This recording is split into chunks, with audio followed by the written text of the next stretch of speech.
Hello everyone. तो आज हम डिस्कस करेंगे अबाउट दी स्टार्टिंग पोजीशन। तो आज हम नीलिंग को डिस्कस करेंगे which is which is one of the 5 fundamental position starting positions. तो सबसे पहले स्टार्टिंग पोजीशन क्या होती है? ये वो पोस्चर है जहाँ से आप मूवमेंट इनिशिएट कर सकते हो। ठीक है, किसी भी मूवमेंट को इनिशिएट करने से पहले आपको एक सर्टेन पोस्चर या सर्टेन आपको अपनी बॉडी को इस तरीके से रखना होता है कि आप वहाँ से कोई मूवमेंट इनिशिएट कर सको of any part of the body. तो उसे हम कहते हैं स्टार्टिंग पोजीशन, यानी कि जिस पोजीशन से आप कोई मूवमेंट स्टार्ट कर सकते हो उसे कहते हैं हम स्टार्टिंग पोजीशन।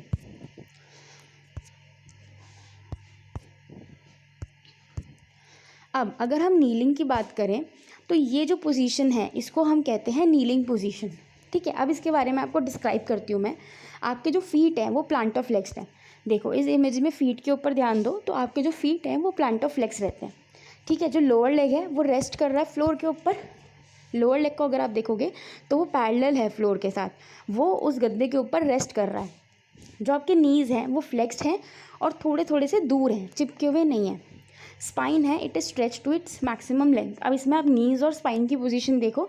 नीज़ जो है वो फ्लेक्स है और स्पाइन है वो बिल्कुल इलोंगेटेड है, आगे स्लम्प पोस्चर नहीं है। हेड जो है वो बिल्कुल स्ट्रेट है, आइज़ एकदम सीधा देख रही हैं, ईयर्स लेवल पे है, सर टेढ़ा मेढ़ा नहीं है। शोल्डर्स जो है वो नॉर्मल पोजीशन पे है अपनी, और जो आर्म है वो साइड में हैंग कर रहे हैं। And palm is facing inwards, बाहर की तरफ को नहीं, इनवर्ड्स टूवर्ड्स द बॉडी, इस तरीके से।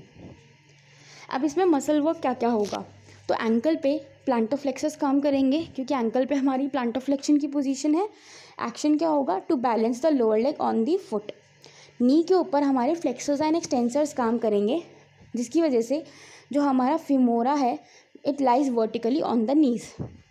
हिप के हमारे एक्सटेंसर्स और लेटरल रोटेटर्स काम करते हैं। एक्सटेंसर्स हमारे क्यों काम करेंगे?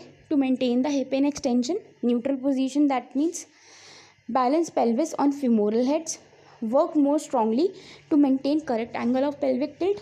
और जो हिप के लेटरल रोटेटर्स हैं वो क्या काम करेंगे? स्लाइट एक्शन करेंगे ये। ठीक है, for bracing of leg end of the arches of the foot. अब स्पाइन पे हमारे जो एक्सटेंसर्स मसल ग्रुप हैं, यानी कि जो पोस्टीरियरली प्लेस्ड मसल्स हैं स्पाइन पे, वो काम करेंगी to keep the trunk upright. Lumbar spine पे फ्लेक्सर्स भी काम करते हैं to prevent the over action of extensors of this region. तो इसलिए सिर्फ लंबर स्पाइन के फ्लेक्सर्स भी काम करेंगे। Also to support the abdomen viscera. Neck में आपकी जो प्री वर्टिब्रल नेक मसल्स हैं वो काम करेंगी to control excessive extension of neck and for the straightening of cervical spine. Atlanto occipital joint पे आपके फ्लेक्सर्स और एक्सटेंसर्स दोनों काम करेंगे टू बैलेंस द हेड, क्योंकि हमें हेड को सामने देखना है, सीधा देखना है। स्कैपुला पे आपके रिट्रैक्टर्स काम करते हैं to draw the scapula backward so that the glenoid cavity can be faced. अब muscle work in kneeling. So usually the muscle work of the rest of the body is same as in standing except the following mention. Extensors of hip and flexors of lumbar spine work more strongly to maintain the correct angle of pelvic tilt. A decrease in this angle and consequent increase in extension of the lumbar spine tends to occur in this position because of tension of the rectus femoris, which is the part of quadriceps muscle, which is stretched across the front of both the hip and knee joint. अब effect क्या होते हैं kneeling के? क्यों ये एक starting position हमने दी है, क्यों इसको स्टार्टिंग पोजीशन में रखा है?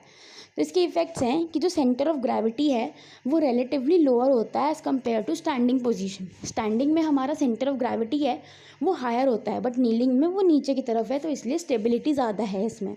It is also slightly more stable then the standing position. अभी मैंने आपको एक्सप्लेन किया क्योंकि इसका जो COG है वो लोअर है, और जितना COG आपका लोअर होगा, नीचे की तरफ होगा, ग्राउंड के साथ होगा, उतनी ही ज़्यादा आपकी स्टेबिलिटी अच्छी होगी। हाउएवर ये कुछ पेशेंट्स के लिए अनकंफर्टेबल हो सकता है। यूजेस क्या हैं इसके? सबसे पहली बात तो ये स्टार्टिंग पोजीशन है, इससे आप वेरियस डिफरेंट पेशेंट को एक्टिविटीज़ करा सकते हो। For backward movement in the sagittal plane and to train control of the hip joint and lower trunk in preparation for standing. अब इसकी डिराइव पोजीशन क्या होती हैं? यानी कि वो पोजीशंस जो आप नीलिंग से डिराइव कर सकते हो, different positions, by changing the position of head, neck, arms etcetera. तो इसमें कौन कौन सी चीज़ें आती हैं हमारी, कौन कौन सी पोजीशन आती हैं? Half kneeling, kneel sitting and prone kneeling. तो इनके बारे में मैं एक सेपरेट वीडियो बनाऊंगी जिसमें I have discussed all these 3 positions which are derived from kneeling. Thank you.